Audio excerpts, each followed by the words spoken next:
특히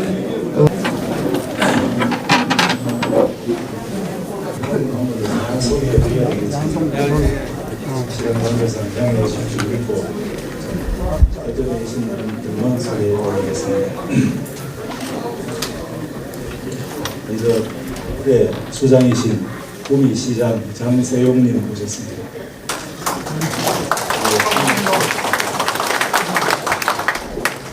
이 지역의 국회의원이신 김현권 의원님 모셨습니다. 축하드립니다. 우리 시의 시의장님 김태근 의장님 축하드립니다. 경북도의 의장 김봉교 의원님 모셨습니다. 윤창욱 도의원님 모셨습니다.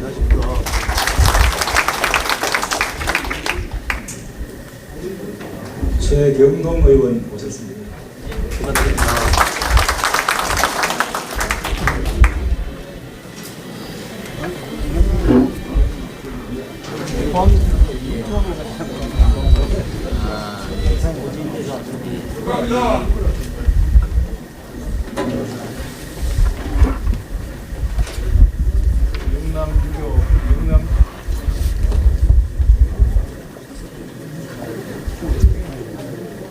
경남유교문화진흥원 노진환 원장님 모셨습니다.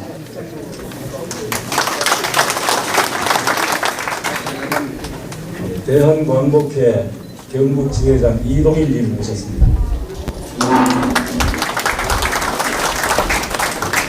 왕산기념사업회 허위왕산기념사업회 단장 김교홍님 모셨습니다. 우선 최진호님 모셨습니다.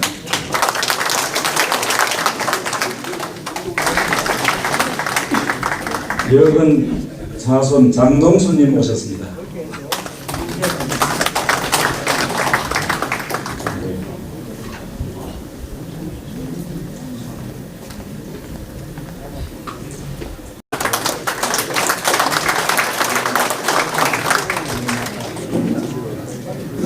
전 안동시장 김희동님 모셨습니다.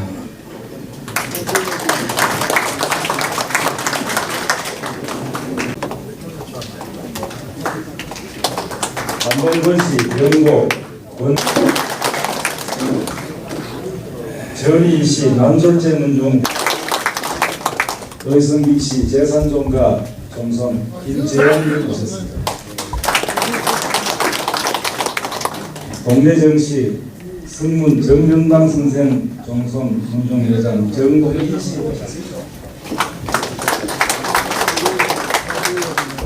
안동김씨 묵계 보백당 김계현 선생 하수회장 김수범님 모셨습니다. 독립운동가이신 안상길 선생의 자제이시고 인정각 초대 김경묵 김광명 등을 모셨습니다. 김경묵 선생님 모셨습니다.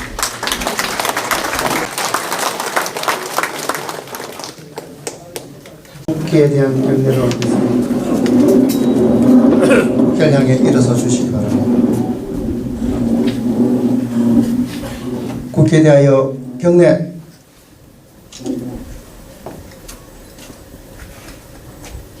바로 이하 국민의회는 생략하겠습니다. 모두 자리에 6주년 기념 학술대회를 주최하신 박태웅 국민문화원장님의 인사 말씀이 있겠습니다.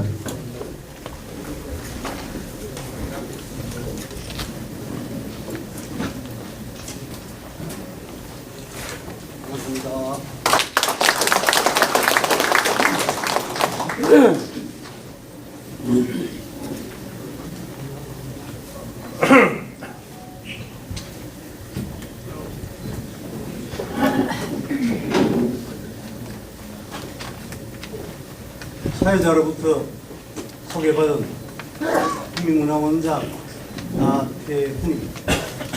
먼저 문중 어르신과 먼 길 가다 않고 인재선생 학술대회에 참석하신 내빈과 시민 여러분께 감사 인사를 드립니다.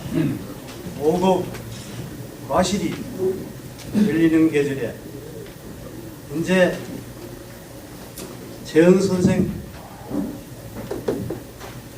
탄신 456주년 기념 학술대회를 개최하게 된 것을 뜻깊게 생각하며 먼저 오늘 학술대회를 개최하기까지 많은 준비와 내빈맞이에 최선의 노력을 기울이신 인재 최은 선생 기념사업회 회장님과 관계자 여러분께 감사의 인사를 드립니다.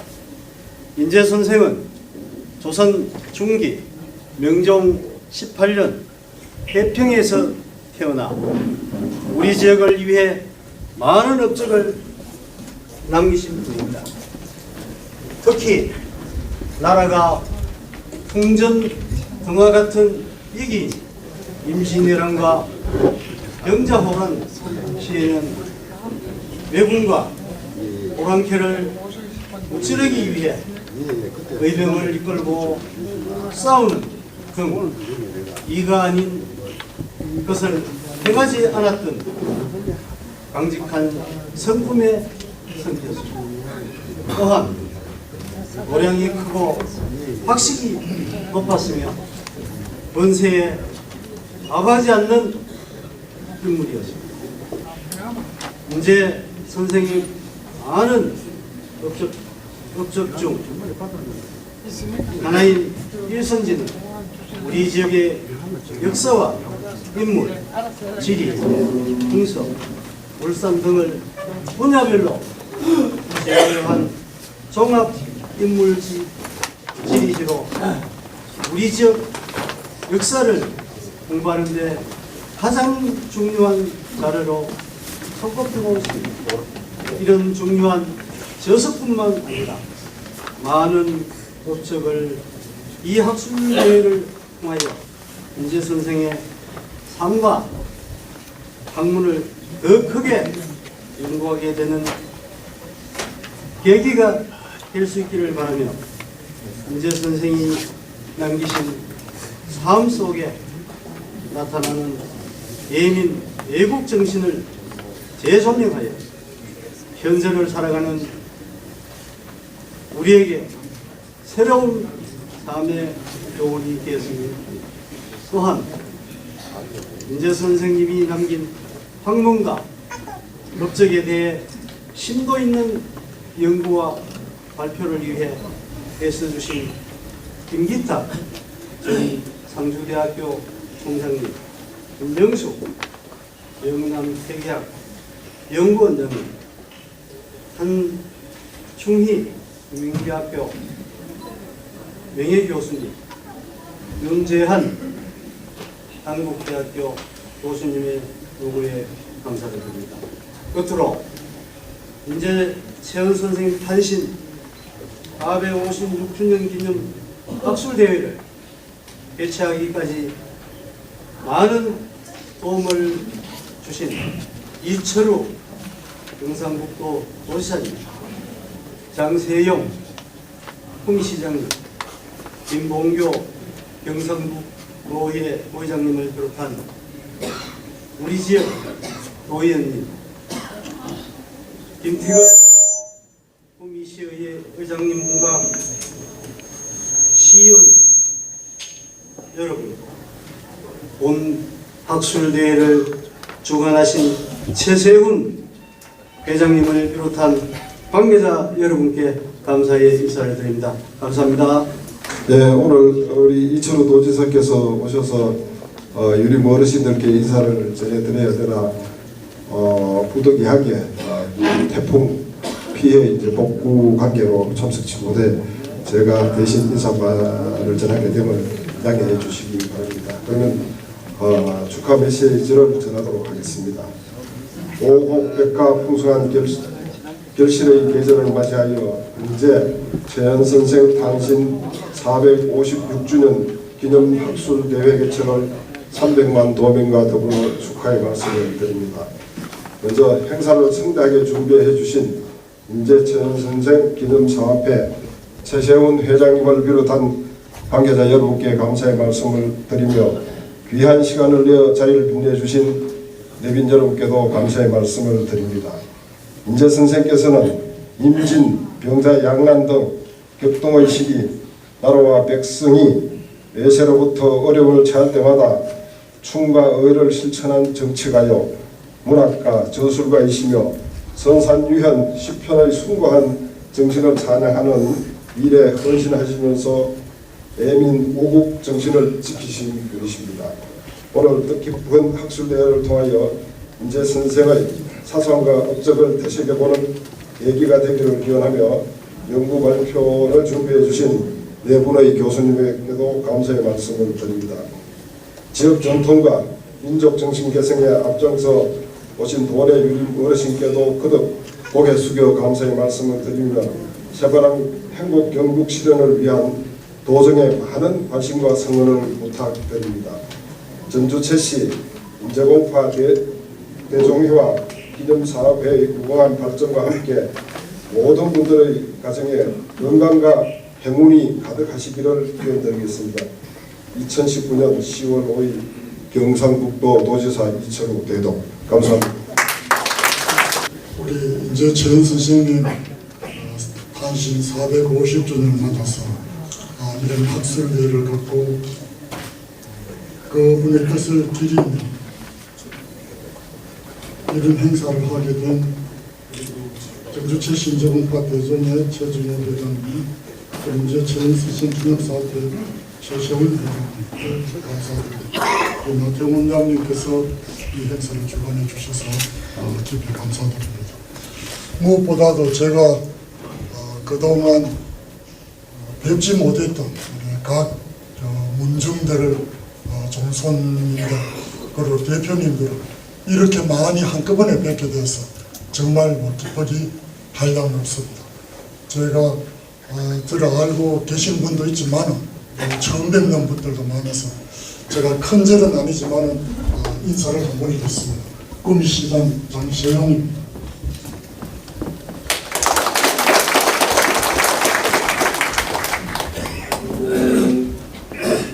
잘 아시는 바와 같이 금방 우리 노태훈 원장님께서 말씀하신 대로 임재 선생님께서는 일난 시기를 전후로 해서 사셨고 정말 인고의 시기를 거치면서 백성들의 어려운 삶과 또 무너져가는 나라에 대한 걱정으로 한 생을 보내신 분입니다. 그런가 하면은 우리 백성들의 삶을 잘 알아가기 위해서는 그 지지를 잘 알아야 된다. 이런 것에 바탕두고 일선지로 결정하시는데 큰 기여를 하셨고 그 정신을 어떻게 보면 박근혜 선생, 여은 선생 그래서 주장하셨던 그런 바와 같다는 것을 알 수가 있습니다. 그런 정신은 거기에 실학의 정신으로 안 된다. 저는 감히 이런 생각을 학문적으로는 오늘 발표하실 김기타 교수님, 그런 것을 말씀하시겠고 그런 것을 이 소소한 발표를 해주시고 오신 데 대해서 깊이 감사를 드립니다. 무엇보다도 우리 국민은 잘 아시는 바와 같이 야한 선생을 위해서 우리 강호 김숙자 선생 그리고 한 선생은 많은 기억을 학자들을 배출하고 그뿐만 아니라 모든 일어난 분들이 서산 운동지역에서 학부를 이루겠다는 것을 모두 잘 아시고 계시라고 생각합니다. 그럼에도 불구하고 야한 선생이나 여은 선생 등 그런 분들은 많이 우리 후에 회자되지만 실제로 우리 민중의 삶에 큰 관심을 가졌던 인재 최은 선생의 업적은 그동안 크게 조명받지 못한 것을 아주 아쉽게 생각합니다. 사실 인재 선생뿐만 아니라 또 다른 분들도 우리 이 국에는 많이 있습니다만 앞으로 그런 분들의 업적도 조명되는 계기가 오늘의 이 학술대회를 통해서 이루어질 것이다 이렇게 생각합니다. 그동안 우리 국민 그러한 전반이 우리 사회 발전의 첫발로 생각되었습니다만 우리 국민은 지난 50년간의 고국도시를 거쳐서 지금은 좀 주춤하고 있습니다. 그 배경이 어디 있는 것이고 저는 감히 그동안 정신이고 문화적인 측면에 대해서 소홀히 하고 있습니다. 물질적인 관심을 받침하거나 또 이끌어나가는 그런 요소가 약했기 때문에 이렇게 주춤하고 있다 감히 생각하고 있습니다. 그래서 저는 우리 구미가 산업도시를 넘어서 이제는 문화도시고 인문도시고 또 나아가서는 선조들의 유적을 찾아가는 관광도시로 만들어야 되겠다 이렇게 생각하고 있습니다.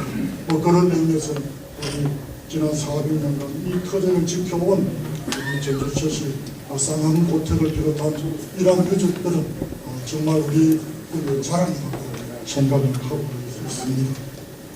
오늘 오신 우리 많은 특별히 우리 이필주 영종의 회장을 비롯한 다른 우리에서 지키고 계시는 그런 종택들은 저는 우리 대한민국의 큰 문화적인 유산이라고 생각하고 있습니다.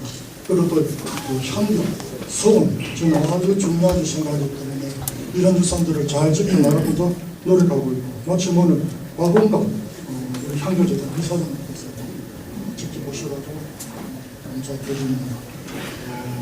그런 데 대해서 특히 관심 많은 분 우리 노진환 영남유교 문화진흥원장이십니다. 한번 가보셨습니까? 우리 영남유교 문화진흥원 정말 엄청나게 그리고 영남의 정신을 건축으로서 점수를 뽑아내고 있는 그런 큰 역할을 계십니다. 그리고 우리 김동영 한국국학진흥원 부원장님께서 지난번에 저희들 운동의 남산파 유물을 저희 유적지로 하려다가 그래서 끝으로 주셔서 감사드립니다. 뭐 개인적으로 우리 임재 선생님께서는 저희 13대도와 거의 출생과 올림 생물을 같아서 지원 많이 하고 있었습니다. 그리고 특히가 한강 선생의 그 제자로서 같이 활동하신 것 같은데 뒤에 와서 이렇게 달라져요. 보면 우리 이제 정현 선생은 안동 쪽으로 연관을 깊게 가지시고 저희들은 잘 아시는 것 같이 남쪽으로 남명 선생 쪽으로 연관을 받았습니다. 그렇게 되면서 이제 좀 관례가 달라졌습니다만 돌이켜보니까 아마 우리 윤재 최현 선생은 한강 선생 안동 부사로 가셨던 한강 선생의 뜻을 더 많이 따른 것 아닌가 이런 생각을 해봅니다. 그래서 오늘 특별히 안동에서 안동 유림에서 이렇게 많이 와주신 의견도 거기 있지 않나 이렇게 생각을 합니다. 저희들 인동장군은 사실은 안동과 그렇게 아주 가깝지는 않은 그런 점을 보여줍니다. 그래서 바로 학풍의 약간 차이와도 연관이 있다 이런 생각을 보고 있습니다. 그럼에도 불구하고 저는 이 우리 최현 선생님께서 이 경세가임에서 저술가로서 큰 하신 역할이 앞으로 더욱더 우리가 높이 엎드립니다 이렇게 생각하고 있습니다. 그래서 오늘 많은 또 의원님들이 오셨습니다. 우리 김형근 국회의원님, 김태건 구미시 의장님, 아까 지사님을 예도해 주신 김봉교 도의회 부의장님, 그리고 윤창우 도의회 의원님, 그리고 최경동 시의원님, 그리고 이지연 여성의원님, 이지연 의원님 오셨습니다. 여러분들과 함께 해서 같이 하고 있습니다. 그러면서 제가 물러나기 전에 두 가지는 말씀드리고 싶습니다. 흔히들 이제 우리 유림이라고 하면 대부분 오늘 오신 바처럼 이렇게 문중에서 나온 것입니다. 그러면 이제 우리 유림은 그 문중이 아니면 유림이 될 수 없는 것입니다. 이런 거는 저 자신이 주선을 하고 따라서 이 유림의 정신을 어떤 식으로 확산시키는 것입니다. 문중을 통해서만 나오는 것입니다. 아니면 더 어떻게 확산시킬 그게 없는 것입니다. 그러니까 유림을 또 유교를 꼭 인중학으로 생각합니다. 이런 분위기는 우리가 극복하지 않으면 여기 계시는 이분들이 지나가시고 나면 다음에 또 어떻게 유림이 이렇게 보시는가 이런 걱정을 저는 서로 하고 있습니다. 또 두 번째로 말씀드린다 하면 흔히들 죽더라고 하면 우리 유림이라고 하면 보수적이라고 합니다. 사실 조선이 망할 때 혁신 유림이 그 뒤에 저희들의 선조가 얼마나 일제시대 때 진구적인 이념을 갖고 저 일제와 싸우는 잘 알고 있지 않습니다. 아마 집집마다 그런 상처가 없는 집안이 없을 것입니다. 그럼에도 불구하고 그런데 이런 우리 그 유림이라고 하면 아주 보수적이에요. 그래서 저는 주손으로서 제 아들이 하나 있습니다만 장가올 일이 사실 걱정이고 뭐 문중에 뭐 주손이다 하면 인터넷에 들어가면 거기 가면 어떻게 제사를 그렇게 지낸다면서 뭐 그런 이야기부터 문제 나와 있습니다. 그래서 이런 식으로 우리의 정신을 어떻게 우리의 정신을 어떻게 확산시켜 나갈 것인가에 대해서 해야 되지 않겠는가 이런 생각이 듭니다. 사실 우리 분미 쪽에서는 우리 유림을 나름대로 많은 고민을 하고 있습니다. 오늘 오신 강동 쪽에서도 많이 오셨습니다. 함께 이런 지적을 받고 단순히 무슨 문중학으로서의 요리가 아니라 무슨 수고와 보수의 대명사로서의 요리가 아니라 진정한 세상의 변화를 이끌어나가는 우리는 대비되지 않겠나. 그러기 때 천년 만년 앞으로 우리 이 세상을 이끌어나갈 힘을 가지는 것이다. 저는 감히 이렇게 말씀드리겠습니다. 오늘 이렇게 뵙게 되니까 너무 반가운 마음이에요. 제가 조금 망치려서 말씀드렸습니다만 깊이 이해해 주실 거라고 믿고 이 시간 잠시만 여러분들 다시 한번 환영하고 오늘 이 행사를 축하드리면서 물러나겠습니다. 다시 한번 감사하고 축하드립니다. 예, 축하드립니다. 영남 선비 정신을 입고 계시는 여러 문중의 대표님들과 각 지역에서 꿋꿋하게 지역사회를 이끌고 계시는 많은 분들 앞에서 이렇게 인사드리게 돼서 참으로 영광으로 생각합니다. 잠시 일찍 와서 인제 최현 선생님의 삶을 인터넷을 통해서 살펴봤습니다. 학덕이 깊고 강직하고 나라가 순환기에 처했을 때 분연히 일어나 모든 것을 걸고 맞서 싸우신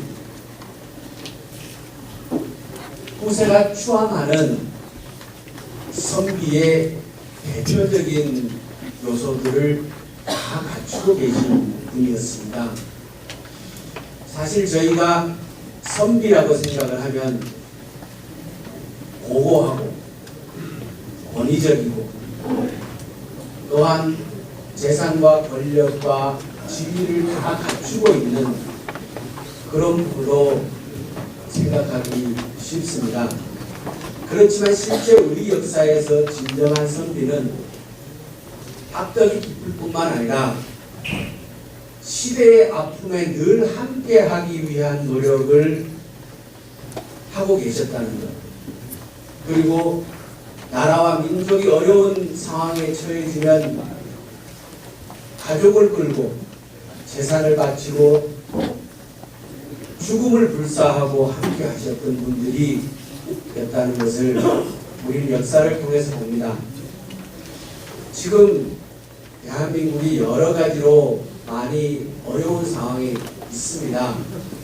이러할 때 우리 역사에서 배우는 진정한 선비 정신을 잇는 후대의 삶은 어떠하여야 하는가, 또한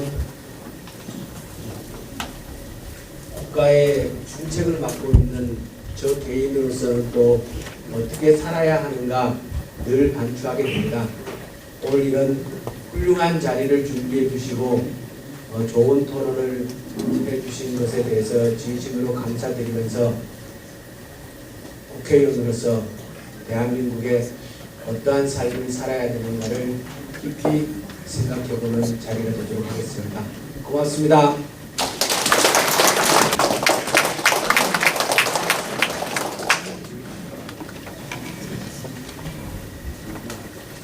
예, 안녕하십니까. 방금 소개받은 구미시의회 의장 김태근입니다. 오늘 먼저 우리 최현 선생님의 학술대회에 원근거리에서 이렇게 구미를 찾아주시면 정말 환영을 합니다. 또 그리고 감사의 인사를 올리겠습니다.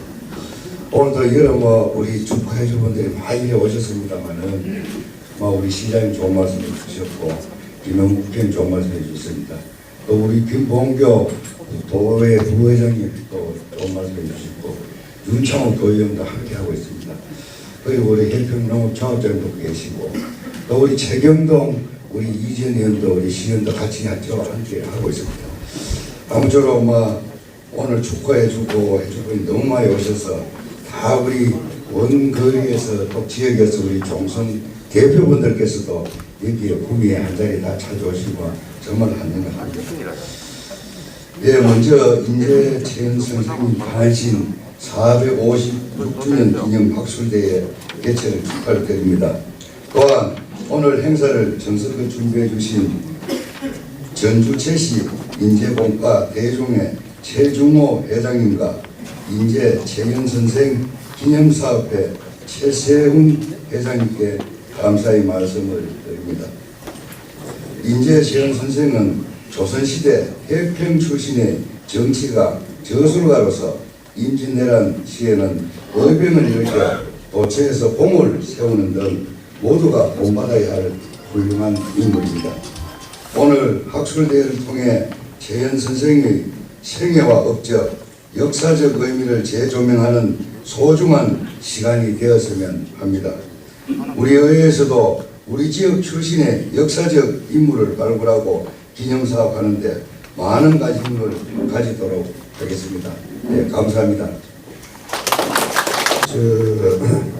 오늘 전주 최씨 오늘 김기탄 우리 총장님께서 전 총장님께서 최인재 선생에 대해서 말씀을 많이 하시리라고 생각합니다. 저는 오늘 이 자리에서 전주 최씨 바로 가문에 대해서 간단하게 말씀을 좀 드리고자 합니다. 오늘 평소에 존경하시는 우리 장세용 우리 구미 시장님 또는 국회의원님과 도의원님들 특히 또 안동 멀리에서 참석해 주신 경상북도 유림을 지키시는 안동의 조선분들 또는 대구에서 오신 최백부람이나 대구에서 오신 조선 모든 분들에게 진심으로 감사의 말씀을 드립니다. 특히 또 우리 선산지구에 구미지구에 유림을 지키시는 유림 어른분들께도 감사를 드립니다. 저는 해평 최씨 가문과 우리 경주 안강 노가의 가문에 대해서 간단하게 설명을 드리겠습니다. 옛날에 구미시가 되기 전에 선산군이라고 하였습니다. 바로 세평 강쪽이 여기 선산군에서 강동지역입니다. 강동지역에서는 바로 해평 최씨가 명문 가문으로서 두각을 나타내고 또 선산군 지역을 리더를 해 나갔습니다. 또 강서 지역에서는 우리 이제 경주 우리 안강로가 또 선산길씨 이러한 또 문중이 또 있었습니다. 그래서 강서와 강동에서 문중에서 그야말로 참 우리나라의 유림을 야원 기재 선생의 영남 사림에 그 정신을 이어받아서 땅땅 걸어서 참 나갔습니다. 지금 와서는 많은 세태가 되었습니다만은 그러나 우리 해평 책시 가문은 오늘 최인재 선생의 오늘 학술대회를 합니다만은 송정 최옥룡 선생이라고 있습니다. 1514년에서 1580년에 돌아가셨는데 이어는 경주 해평 최씨 가문을 제일 먼저 빛낸 어른입니다. 이어는 바로 박성당 제자로서 또는 태계 선생님의 또 제자로서 1546년에 문과 급제를 하셔가지고 바로 그것도 또 장원을 하시죠. 장원을 하시고 해서 바로 배서를 사한부 지평을 받으시고 또 어주 목사를 하시고 강주 목사를 하시고 또 진주 목사를 하시죠. 또 이제 병조, 공조, 참여를 하시다가 이제 위원님께서는 나주 목사로 가셨습니다. 나주 목사라 하는 것은 조선시대 때에 1100이 되는 분이 아니면 나주 목사의 값수가 없습니다. 그래서 우리 서산 지역에서는 구암 김치문 선생이 나주 목사를 하셨고 또 안동에서는 학봉 김승일 선생님이 나주 목사를 하시다가 사직단에 불이 나는 바람에 바로 그 주민들이 사표를 냈는데 주민들이 그대로 해놓으려고 하는 건의가 있었습니다만은 바로 학봉 선생님이 안동의 낙동강변에 인천 정사라고 짓고 부학을 가르치게 되었던 것입니다. 그래서 우리 성령 최홍용 선생께서도 나주 목사를 바로 하셨던 것입니다.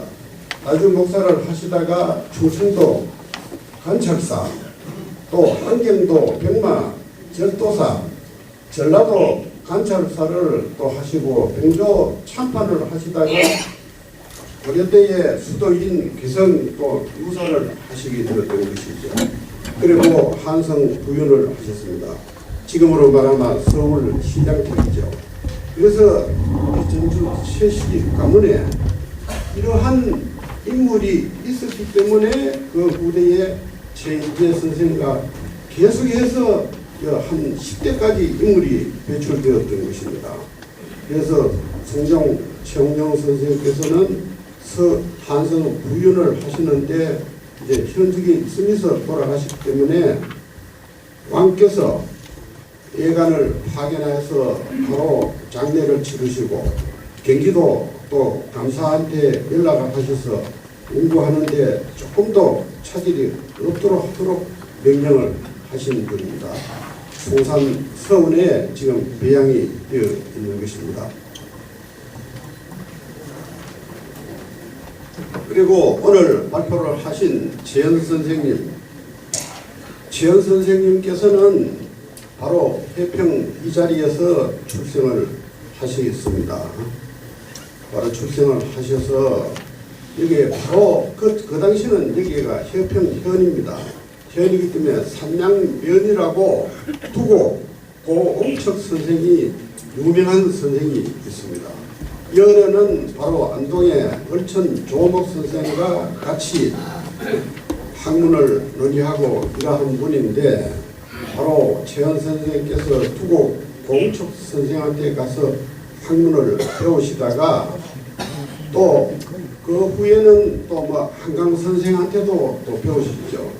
그래서 두고 고옹척 선생께서 말씀하시기를 야원 길재 선생님의 바로 제자의 바로 끝이 송당 박영 선생, 바로 제자들까지 우리 선산의 학문이 조광조까지 서울까지 우리나라의 전체 학문이 퍼져 나와 있기 때문에 이제는 신학문이 되는 바로 안동으로 가야 된다는 바로 말씀이 있어서 바로 자찬성하신 최현 바로 어른이 최심입니다. 최심 여른은 바로 우리 10대 조부한테 성리 장령을 문인이죠. 우리 10대 조부 문인인 것입니다. 그래서 바로 아들한테 최현 선생한테 바로 투곡 선생이 말씀하시기를 안동에 가서 신교육을 받아라. 그래서 안동에 가서 학봉 김성일 선생님을 만나셔서 바로 거기에서 공부를 본격적으로 또 하게 되었던 것입니다. 그래서 거기에서 이제 같이 공부하는 분이 경당 장원호 선생, 또 김윤환 선생, 이런 분들하고 이 기에 대해서 많은 은혜를 하시고 거기서 학문이 또 뛰어났던 것입니다. 그래서 학공 선생의 바로 동생인 남학 김복일 선생 바로 안도 이제 결혼을 하게 되었던 것입니다. 그리고 이제 지체인재 선생께서는 대구의 동화사에 가서 한참 독학을 하고 계시는데 임진왜란이 터졌기 때문에 바로 독학을 하시다가 우리 고향에 오셔서 바로 의병을 해야 되겠다고 이제 결심을 하고 바로 저희 부대조보와 종 부대조보 이제 경암공 노경림 또 요 가까운 거리에 있습니다만은 기복동에 바로 밀항박씨 건재 박수일 선생 또 투곡 공척 선생의 또 아들인 명락제공 고 빙훈 선생 이러한 분들을 하고 이제 의병을 시작을 하게 되었던 것입니다. 그래서 의병대장은 종부대조부인 바로 노경림 선생이 의병대장, 부대장에는 건재 박수일 선생, 또 최인재 선생께서는 바로 선산 도부사 당고 정경달 선생하고 최인재 선생은 조정에 이제 서울에 조정을 하고 지역에 의병하고 연락을 하는 책임을 맡게 되었던 것입니다. 그래서 의병을 하시다가 서울 조정에서 오리 이은익 선생, 서예 선생이 또 불러서 서울에 올라가게 되었던 것입니다. 그래서 1606년에 임재 선생께서 바로 문과 급제를 하셨던 것이죠. 많은 개설을 하시고 오늘 우리 김기탕 총장님께서 발표를 하시라고 생각합니다만은 바로 이제 평안도 암행의사, 간서지방의 암행의사, 또 강원도 관찰사를 하시던 것이죠. 그리고 이제 또 1627년에 정묘 호란이 일어났을 때 왕께서 강화도에 피신을 하시면서 최인재 선생을 불러서 한강을 방어를 하라는 지시를 받고 최인재 선생께서는 고향에 이르셔서 의병을 조직을 해서 또 방어를 했던 것입니다. 그리고 이제 최인재 선생이 돌아가시고 나서 바로 임금께서는 최인재 선생 시호를 정간으로 시호를 이루시고 또 정예조 판사로 또 정직을 하셨던 것입니다. 그래서 최인재 선생은 송산 서울에 미양이 되어 있습니다. 그래서 또 최인재 선생뿐만 아니라 바로 밑에 아들이 바로 남남 최산해 선생이라고 있습니다. 바로 이 어른께서도 문과 급제를 하셔서 함양에 현감을 하시다가 청송에 도부사를 했습니다. 도부사를 하는 중에 바로 아버지가 병자 호란이 일어났으니까 청송에서 의병을 조직해서 바로 남한산성으로 진격을 하라는 아버지의 명령을 받고 바로 문경을 지내서 남한산성에 올라가다가 삼전도에서 바로 왕이 항복했다는 것을 소문을 듣고 분통을 터뜨리면서 청송으로 의병들을 끌고 청송으로 오시다가 의병들은 바로 청송으로 가도록 하고 바로 최한해 선생님께서는 바로 풍천강이라고 그게 객사에서 자결을 하셨던 것이죠.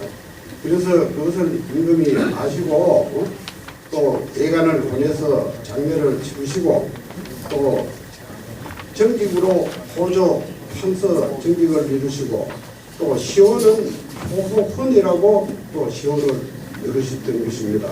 그래서 한 가문의 부자 안에 최연 선생과 아들과 이러한 국가에서 시호를 누른 집은 잘 없죠. 그래서 또 최연 선생 또 뿐만 아니라 아들 손자까지 또 최수민이란 분은 이분도 학문이 대단합니다만은 아들 육형제가 바로 최강옥이고 강 또 악이고 또 또 이기고, 그래서 육hin제군이 참 문과 급제하고 또 진사를 다했습니다. 그래서 영조 임원께서 불러서 격리를 한다고 역사책에도 기록이 다 되어 있습니다. 그래서 이분들이 바로 육hin제가 또 만석군을 또 다 했습니다. 그때가 바로 전주 7시에 바로 결정적으로 바로 이제 권력과 재정 문제, 이런 것이 바로 그 당시에 최고의 분이 아니겠나 저는 그렇게 생각합니다. 그뿐만 아니라 그 후대에도 바로 또 이제 그 자손들이 또 배설을 병조판서 또 호조 참이 이러한 후손들이 대대로 많이 일어났습니다. 여러분 뼈들이 한 10대까지는 어찌되지 않고 계속해서 뼈들이 일어났기 때문에 전주 최씨 가문이야말로 참 우리 선산지방뿐만 아니라 영남지방에 또 우리나라 어느 가문 못지않은 가문으로 자리매김을 하였던 것입니다. 제가 오늘 이 자리에서 꼭 말씀드릴 사항은 전주 최씨 가문이 이러한 국가의 충성도 또 이러한 또 학문적인 또 어느 학문보다 또 못한 학문이 없습니다만은 최인재 선생이 바로 역사적으로도 하더라도 인문학에 또 대단합니다. 바로 시가 한 천수를 써놓으시기 때문에 우리나라에 바로 수능 시험이 되면 오늘 돌아가신 지가 450몇 년이 됩니다만은 최인재 선생의 학문과 정신은 지금도 우리 수능 시험 문제로 나오고 있습니다. 바로 이러한 것들을 보더라도 최세훈 우리 종선님을 중심으로 오늘 아까 제가 참석하다 입구에서 만났습니다마는 경북대학교 우리 최영우 교수분은 사실은 경북대학교에서 대구 경북의 유명한 교수입니다. 그 어른이 바로北京에서 인사를 했습니다.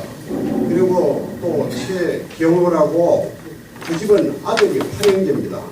아들 8형제가 전부 다가 명문대학에 다 나왔습니다. 그 바로 모친이 바로 또 우리 노가에서 갖는 분입니다. 저하고 가까운 집안입니다. 그래서 앞으로 최세훈 종선의 중심으로 해서 바로 여기에 태평 7시가 옛날 조상들을 생각하더라도 태평 7시 최씨의 바로 문중에서 최세훈 종선의 중심으로 앞으로 선산뿐만 아니라 경북 도내 이름의 명문 가문으로 자리매김을 하도록 최씨 바로 가문께서 종원들께서 많이 도와주시고 밀어주시기를 간절히 부탁의 말씀을 드립니다. 그래서 저는 항상 우리 선산 우림의 태평 최씨 바로 가문 바로 혼사뿐만 아니라 학문 관계 모든 면에서 조상들이 있었기 때문에 사실은 제가 오늘 단 행사를 제가 주관하는 행사가 있었습니다. 그래서 우리 정선께서 부탁을 하시니까 그걸 미루고 오늘 참석을 해서 축사를 드리게 되었습니다. 그덕 오늘 평소에 우리 존경하시는 장세용 우리 시장님 또 안동에서나 대구에서 오신 요즘에 종손 어른분들 진심으로 감사의 말씀을 드리고 특히 또 우리 지역을 지키고 있는 우리 선산지역, 후미지역의 우리 어른분들께도 감사의 말씀을 드리면서 인사에 가름하겠습니다. 감사합니다. 감사하다는 말씀으로서 인사 말씀 드리겠습니다. 감사합니다.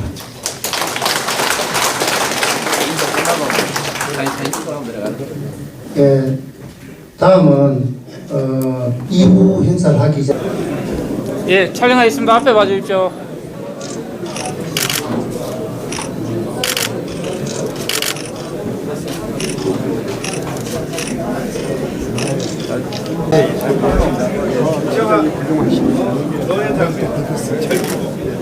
저거 그래 생각했어요. 예, 맞아. 예. 저도 회장님. 오신다.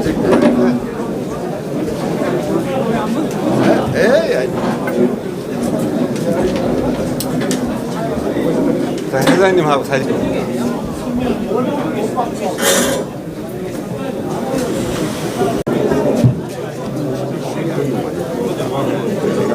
이렇게 자연스럽게 예. 사진을 찍. 같이 찍어. 조 회장님 인사 한번. 이거 하신대.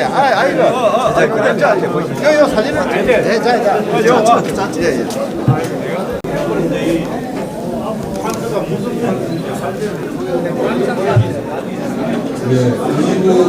그동안 개별로 각 지역의 어르신들을 내가 자주 뵙겠는데 오늘 한 자리에 이 도내 23개 시군의 여러 어르신들을 한꺼번에 이렇게 만나게 돼서 반갑게 생각합니다. 여러 가지로 불충합니다만 제가 이제 선생의 그동안에 생각했던 것을 한번 정리해서 기조 발표를 하게 됐습니다.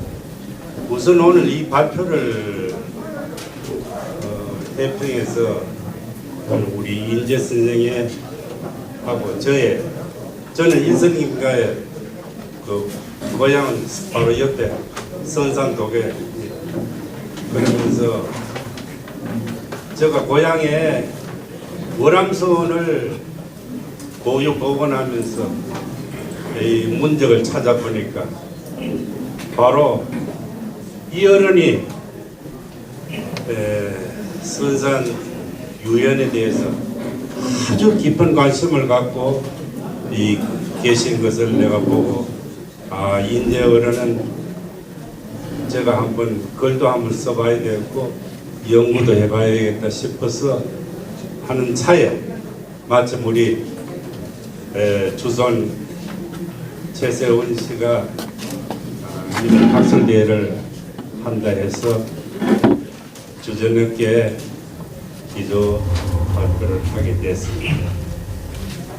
그동안 우리 인재 선생님은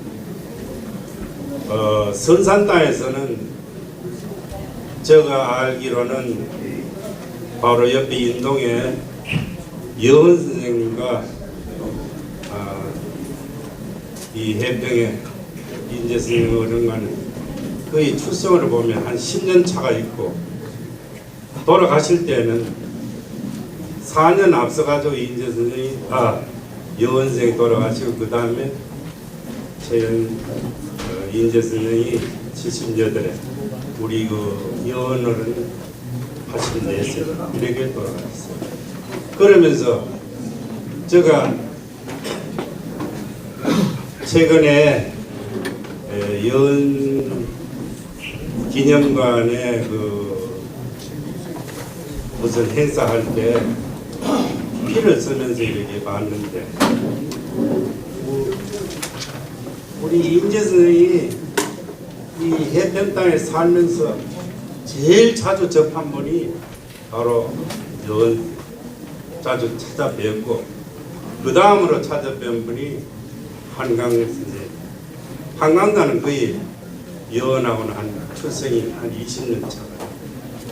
그러면서 제일 접촉이 자주 왕래가 있고 교류한 분이 바로 여은 선생인데 그 어른과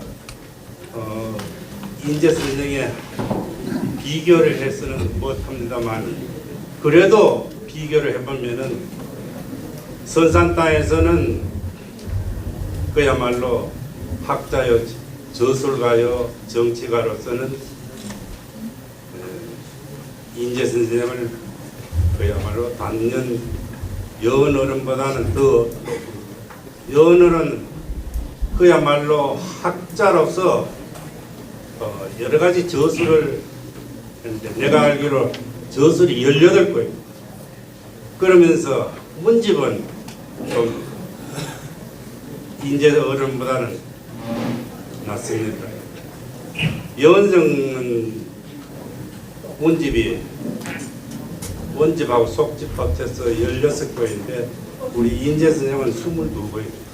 그래서 봤을 때 저술로서는 정치 활동을 조정해서 표서를 받고 많은 활동을 하면서 저술한 걸 보면 문집의 양을 보면 대단한 어른이라는 것을 알 수 있고, 또 선산단에서는 그야말로 여원과 인재 어른이 양대 산맥을 이루는 그런 조선 중기의 아주 대표적인 선산 인물이라고 봅니다. 그러면서 간단하게 이제 제가 책에는 장황하게 많이 썼습니다만 간단하게 이 화면으로 간추려서 설명을 한번 해보겠습니다. 이거는 목차입니다.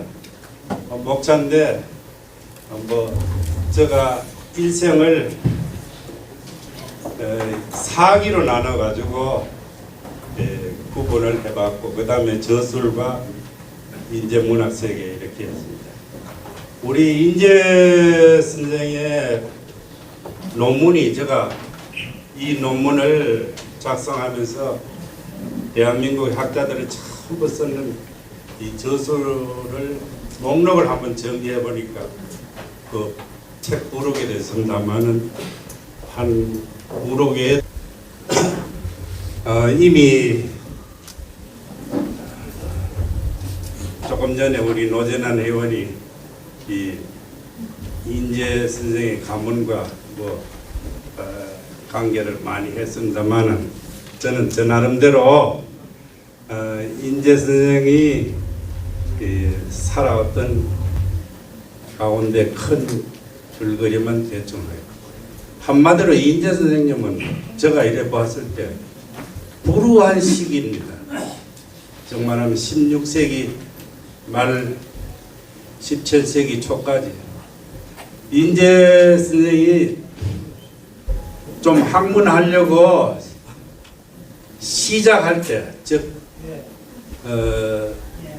학봉 선생을 만났을 때, 그때 벌써 임진왜란이 터져가지고 여러 가지로 혼란스럽고, 거기에다가 안타깝게 임진왜란 다음에 학봉 선생이 진주에서 돌아갔었습니다. 그래서 큰 선생을 잃어버린 결과가 되겠습니다. 그러면서 이제 그동안에 우리 인재 어른이 많이 발표했는 상소와 자문과 서가 있는데 그 내용의 주제가 전부 우국 충성과 백성을 위한 위민의식이 아주 강하게 드러났습니다. 그래서 제가 볼 때는 참다운 현실 참여의 정치가라고 보고 있습니다.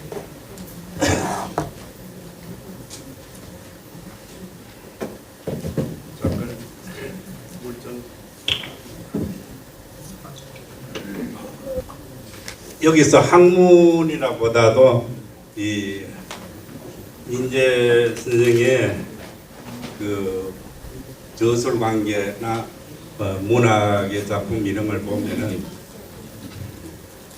어떤 의미인가? 학문은 학봉 선생한테 익혔다 하지만은 그 전에 이미 문학에 관한 시가의 소질은 벌써 고두국 선생한테 이 10대 때 이미 배웠어요. 배웠고 학봉 선생을 만나는 것은 20대 초에 와서 만나게 된 거예요.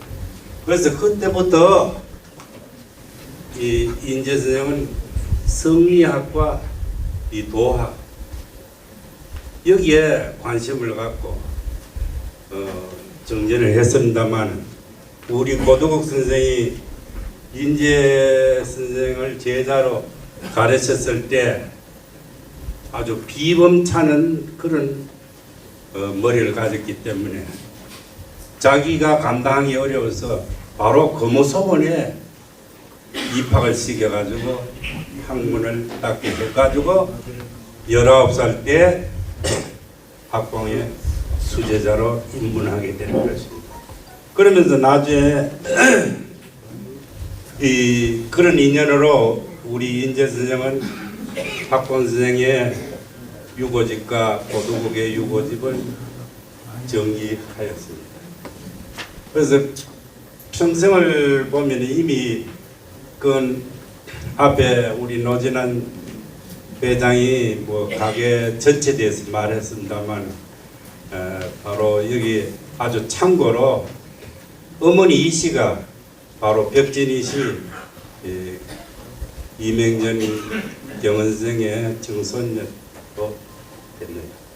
그러면서 아버지로부터 충신 모경과 성년들의 경험과 선녀들의 자문을 아주 익힌 것은 바로 금호소원에 입학하면서 수업을 받을 때 성리학에 대해서 많은 것을 익혔다고 봅니다.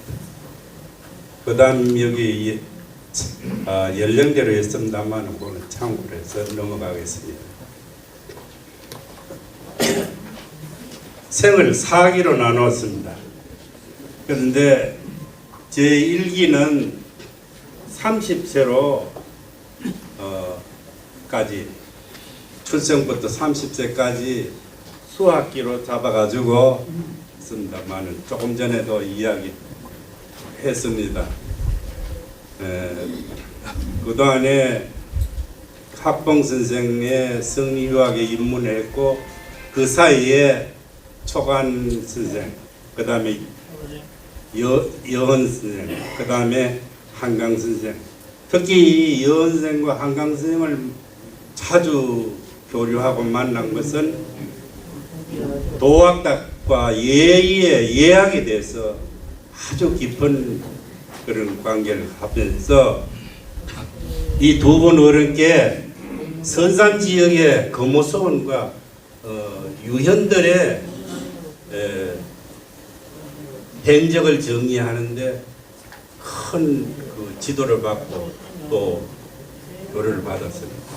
그래서 저는 어떤 의미로 보면은 인재 선생이 유학자로 하고 싶어도 연 선생처럼 큰 학문적 학리를 연구한 업적이 없기 때문에 크게 유학자로는 보기 어렵고, 그러나 생각지도 못하는 가사 2편과 한문 소설 금색 이문록이 나왔고, 그 다음에 사행일기로 조천록, 그 다음에 현장 답사 기록으로 관서로, 이런 것을 보면은 아주 문학적인 소질이 다분히 있다고 봅니다.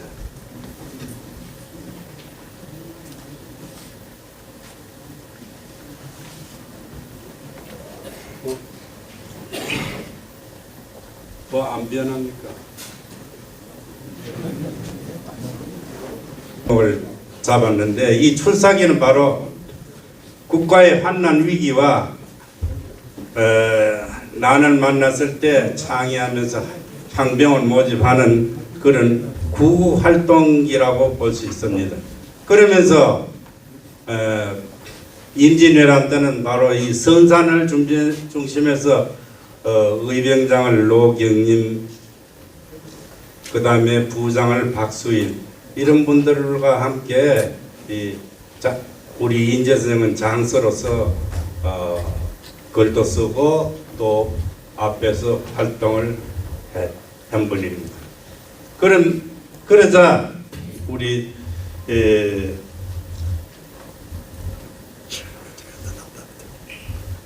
46세 때는 명나라의 사신회로 서장관으로 가서 아주 유명한 조천일록을 여기에 썼습니다. 그 다음에 이제 이 당시에 임진왜란이 나자마자 우리 이원이 그 어른한테 올리는 이 구목서가 아주 유명합니다. 그것이 바로 34살 때 올려가지고 조정해서 이 문장 하나로 자료로 아주 인정을 받게 되었습니다. 그 다음에 이제 구조서가 있고 구지명이 있고 여러 가지 있는데 이 전부 다 임금한테 조정에 있는 그 높은 어른들한테 보내는 상소 자기 이견을 개전해서 올린 걸로 아주 유명합니다. 그러면서 이제 그 당시에 요때 검색 이문록 소설이 32살 때 작성이 되었습니다. 그 다음 페이지 넘어졌어요. 제3기 넘가주세요. 제3기에서는 이제 51살부터 60세까지인데 여기 한 10년간인데요. 요때가 우리 인재 선생이 일생 중에 제일 저 생각에는 제일 한가한 시기입니다. 왜? 그 당시에 영창대군 피화 사건으로 투옥되다가 임금의 특명으로 바로 풀려나면서 그만 조정 정치, 분당 정치의 환멸을 느껴가지고 10년간 고향에 와서 숨어서 숨기보다는 고향에 내려와서 활동하는데 그것이 바로 저술 활동인데 이때 저술 활동할 때 여은 선생이나 한강 선생에게 물어서 학동 행장 그 다음에 은행로 두곡 선생 문집 이런 것을 만들면서 한편으로 이 당시에 일선지가 만들어졌고 또 금호서원의 그 재규정과 이 위패봉안 이 문제를 노경암 금호서원이 서원으로서의 제자리를 갖고 서원으로서의 면모를 갖춘 것이 바로 이때라고 보고 있습니다. 그러면서 한편으로 월암서원 지금 그게 원림리에 있습니다만 그게는 우리 저희 중시조어린 농암 선생과 그 다음에 사륙신의 하단계 그 다음에 조금 전에는 벽진희 씨의 이경은 이 세 분 생육신 세 분. 이 중심의 주제는 바로 충신들입니다. 그 세 충신을 모진 월암서원이 여은 선생과 함께 발의가 되어 가지고 서원이 이때 만들어지게 된 겁니다. 그래서 그때 월암서원을 고유문을 짓고 지금도 사용하고 있습니다만은 묘당에 내경묘라는 그 편판도 여은 선생이 그때 지은 겁니다. 다음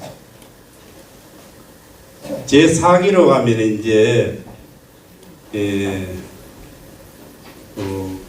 나라에서 제가 일생을 일해 보면은 항상 나라에서 필요할 때는 인재 선생을 불러드렸습니다.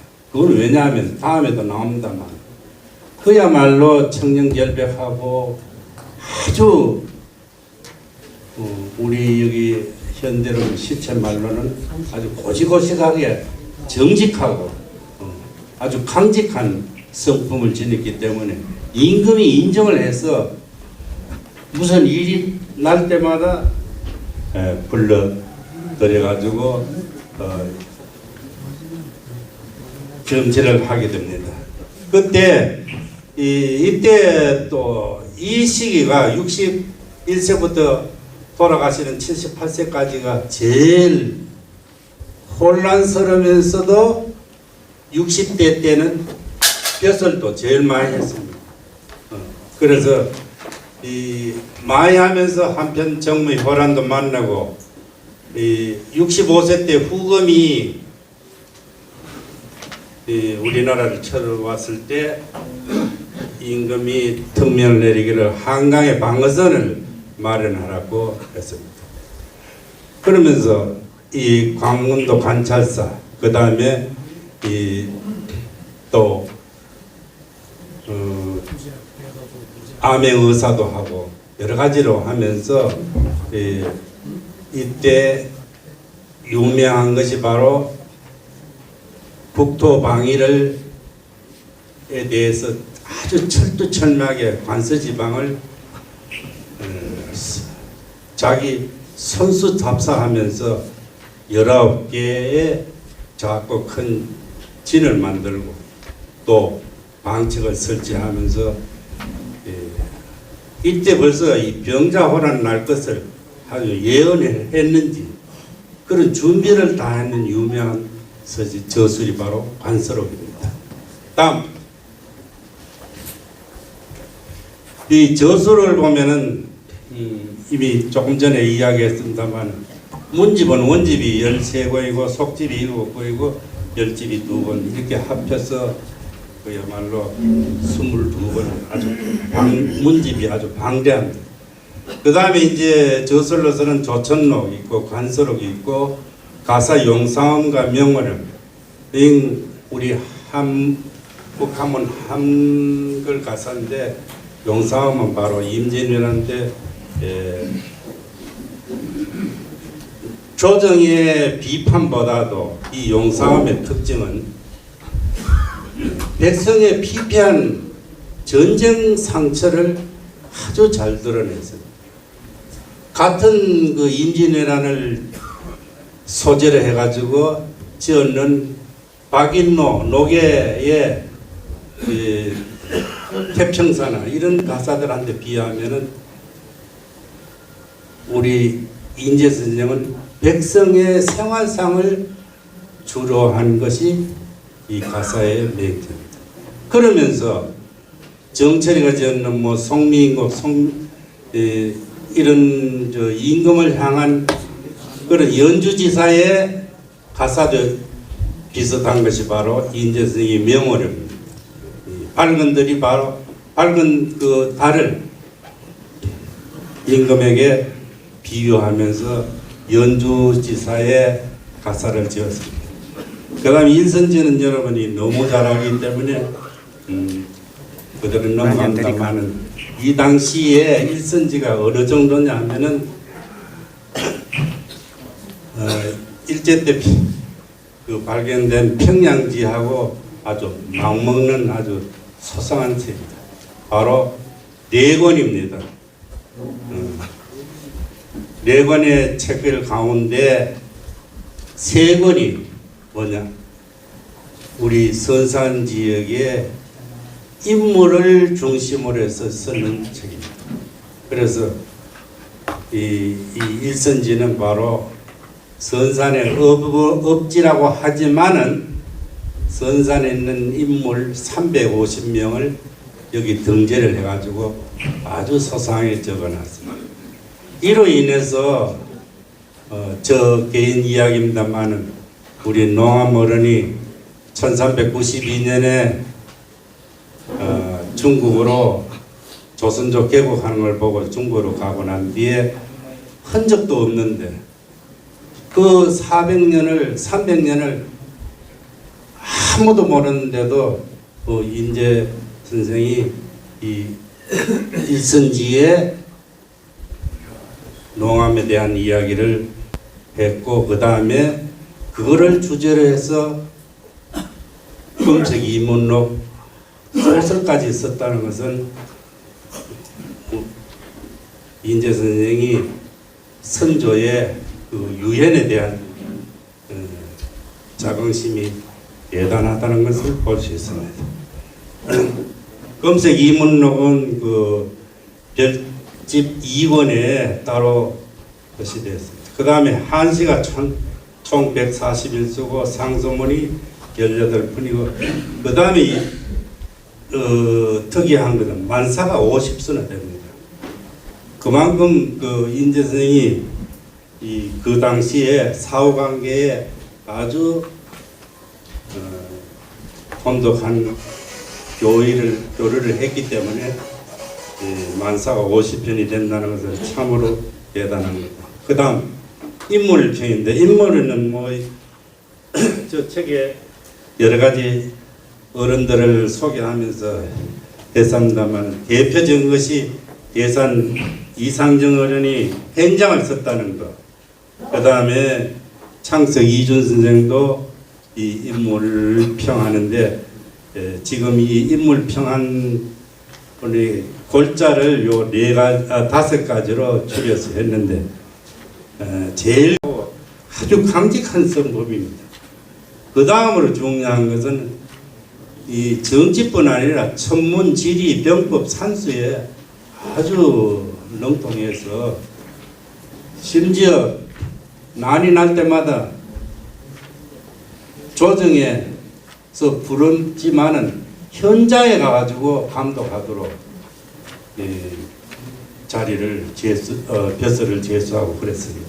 그래서 제가 그 왕조실록에 인재 선생에 관계되는 것을 뽑아봤습니다만은 조정에서 활동한 건 몇 페이지 안 됩니다. 다른 분들은 참 많이 있는데, 이런 의미에서 볼 때 또 여원 선생은 또 인재 선생하고 또 다른 게 뭐냐면 일체 벼슬을 안 받는, 조정에서 벼슬 제수를 한, 제가 알기로 33번을 내렸는데 딱 7번 나왔어요. 그 7번도 3번은 내직이고 4번은 외직에 현감이나 이런 거 하고, 그 외에는 전부 다 사냥을 하면서 자기 학문에만 아주 골똘한 분입니다. 그래서 유명한 저서가 바로 역학도서 같은 거는 9권으로서 지금도 아직 번역되지 않은 책입니다. 그 다음 이 문학세계를 이야기하겠습니다만, 일선지에서는 검색 이문록이 그 부록으로 나와 있습니다. 그 검색 이문록은 뭐 미리 밑에도 있습니다만은 선산유엔에 10분의 성유학자들을 소개하면서 그 서로 주고받은 시화를 줄거리로 삼아서 하는데, 바로 검생이 바로 그 주인공인데, 인재 선생이 바로 검생으로 나옵니다. 그건 결국 뭐냐, 이 나라가 붕당 정치로 아주 혼란하니까 이 10분의 유연을 만나서 서로 시화로서 앞으로 도덕을 어떻게 정리할 거며 정치를 어떻게 할 거냐, 이런 거를 내용으로 많이 보고 있습니다.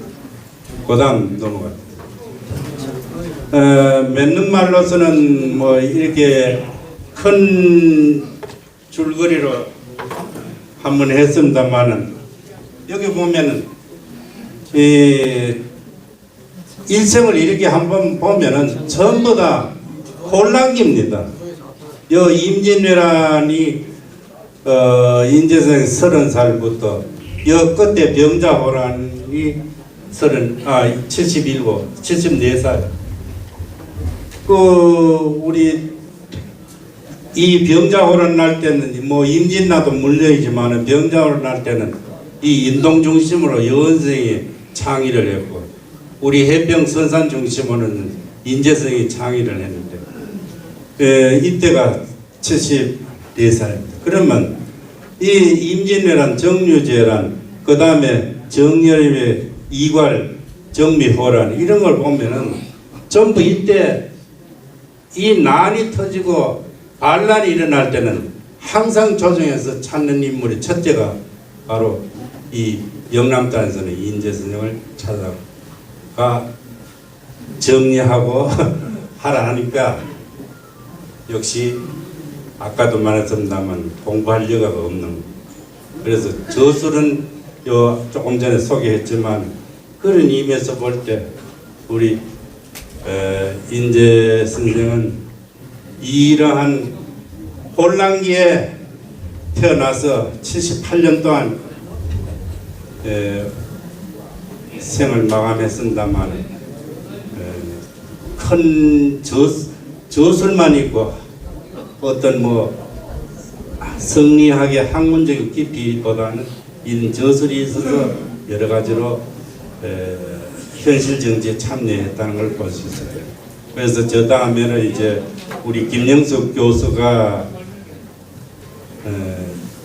창의 혁명에 대해서 더 구체적으로 이야기하실 거고, 그 다음에 내 뒤에 한충희 교수님은 조선 왕조실록을 대해서 지금까지 우리 인재어른에 대해서 사후 교류 관계의 인물들을 잘 몰랐는데 오늘 소상하게 이야기하실 겁니다.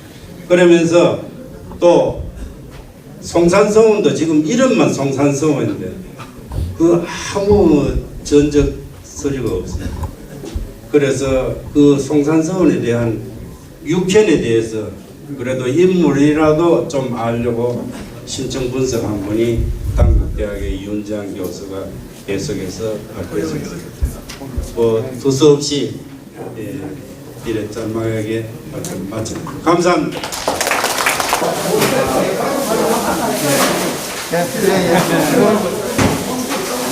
이거는 정리하나 안 하고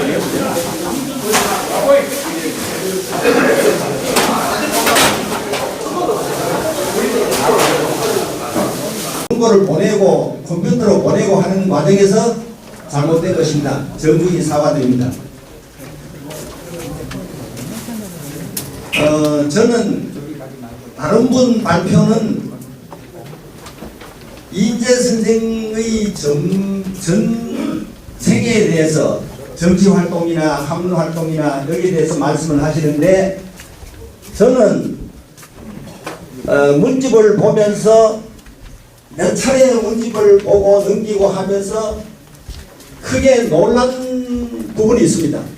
그게 무엇이냐 하면, 선생께서 연세가 30세인 젊은 나이에 아직 과거도 안 했고 고의로서 그 당시 대단한 도채찰사, 물론 이제 그 채찰사 또는 초유사 학봉 선생한테도 올리겠습니다만은 도채찰사 이원익 대감한테 올린 편지를 보고 이것이야말로 우리나라 문집 중에, 문집에 실린 편지 중에 이런 편지가 있느냐, 거기에 대해서 놀랐습니다.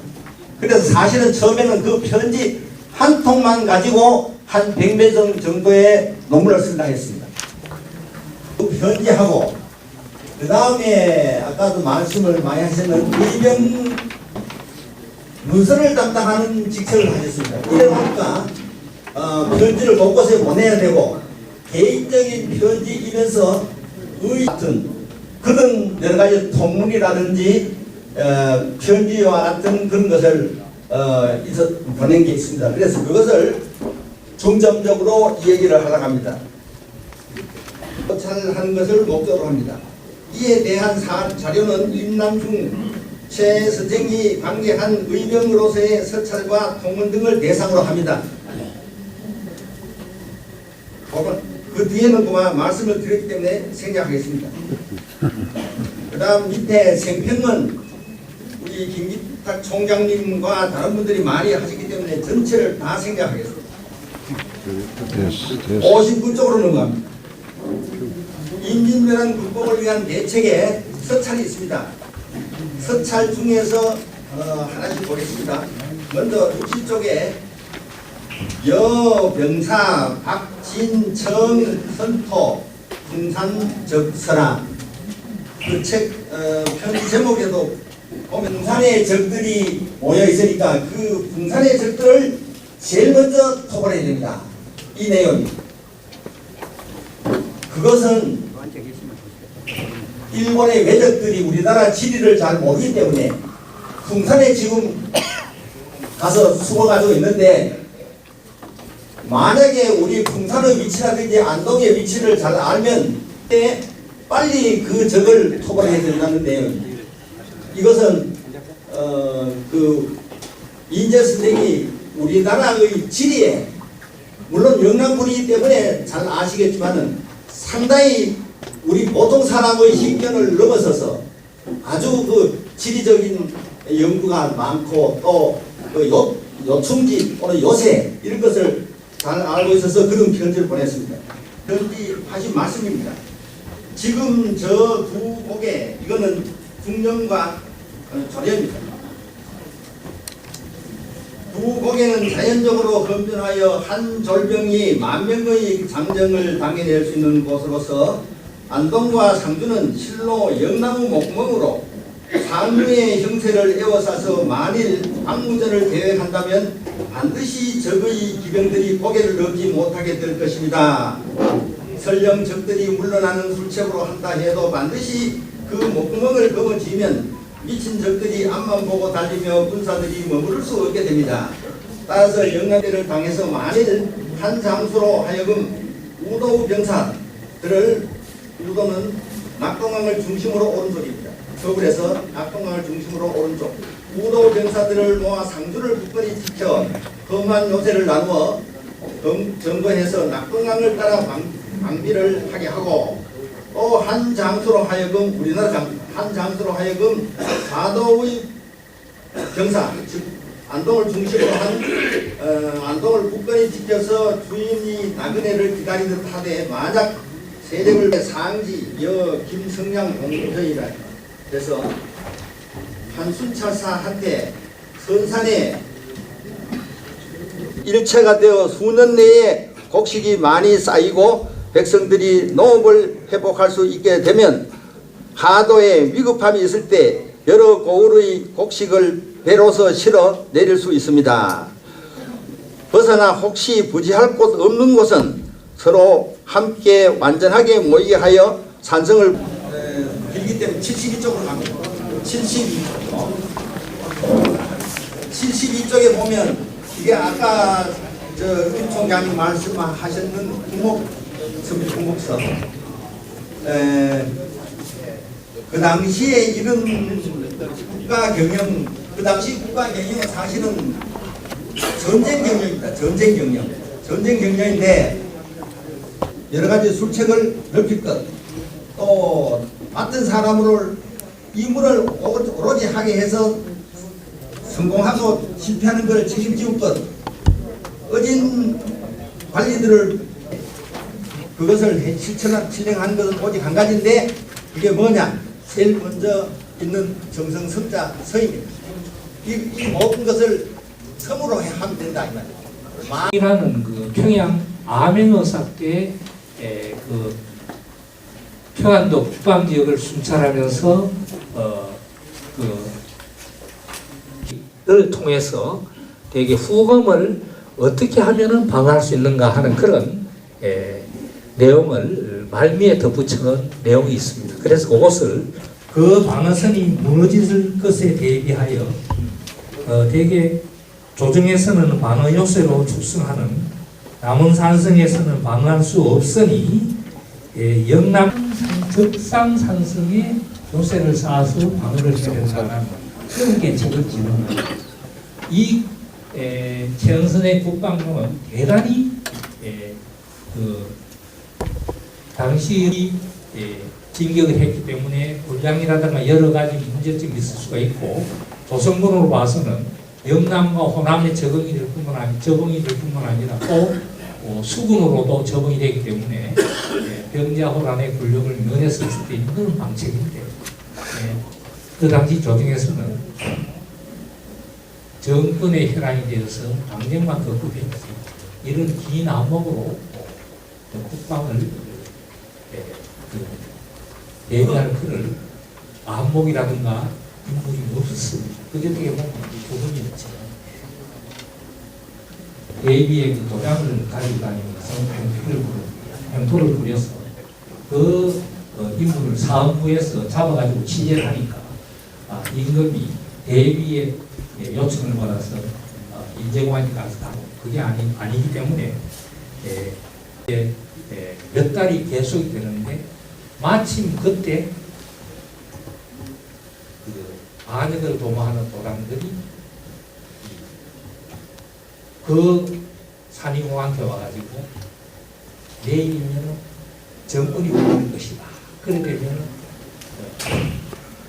당신 아버지도 바로 풀어날 것이다. 이렇게 기뜸을 하고 그런데 이것을 산이공이 바로 고변을 해서 그걸로 인해서 그 산이공이 영사, 공신 3등의 책봉이 됩니다. 책봉이 되면서 인제공이 해배도 되었고 그 다음에 또 인제공이 돌아가신 다음에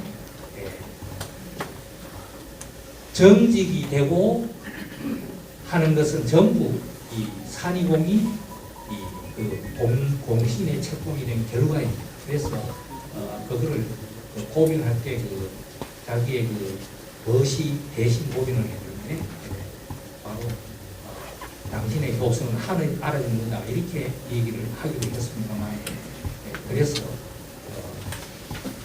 어떻게 보면 그런 어려움이 있었습니다만 또 그로 인한 것이 오히려 공신의 책목이 되고 가문의 영광을 가져오는 그런 그 다음에 선조 말년에 선조가 다시 왕비를 보아서 영창대군을 봅니다. 영창대군을 보니까 그 영창대군에 빠져가지고 세자를 완전히 이렇게 세자로 인정도 하지 않는 행포가 이만저만 말이 아닙니다. 결정적으로 인제공과 서인정군이 터지게 되면서 바로 서인 공신들이 사적으로 집에 군사를 양성을 하는 겁니다. 이거 군관이라 해가지고 군관을 모집해서 사병을 양성하니까 도저히 용납을 할 수 없는 거기 때문에 인제공이 홍군관이라든가 우부승비, 자부승비가 바로 지금 청와대의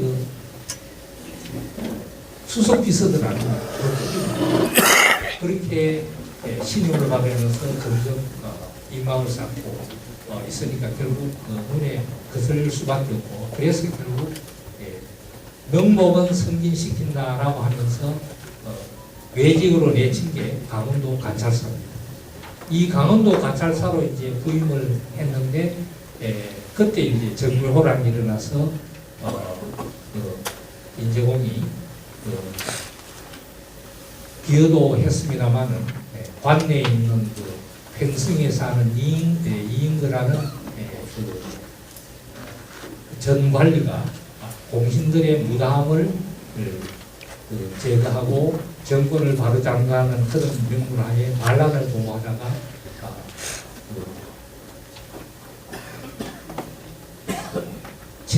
체포되어서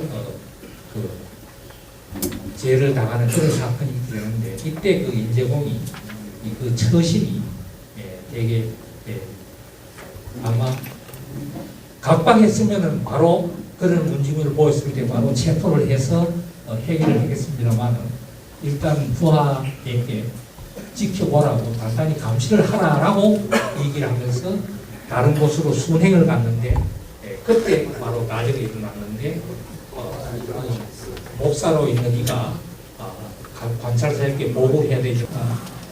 현재까지는 발굴이 안 되었어요. 알 수 없습니다만 조금 발굴이 되었으면 하는 그런 박지원의 열하일기는 온 나라가 들썩이면서 강조를 하면서 조천룡은 잠깐 무소식입니다. 사실 조천룡은 열하일기보다도 훨씬 오래전에 분량도 어마어마한 분량입니다. 그래서 이 부분은 아마 좀 더 세밀하게 연구가 되고 번역도 되어져야 한다라고 생각이 듭니다.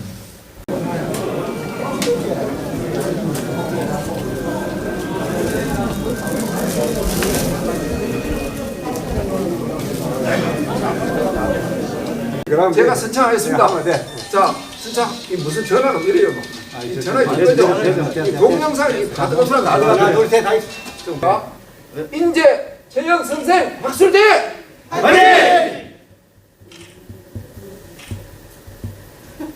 한 번 더. 인제 재현 선생 학술대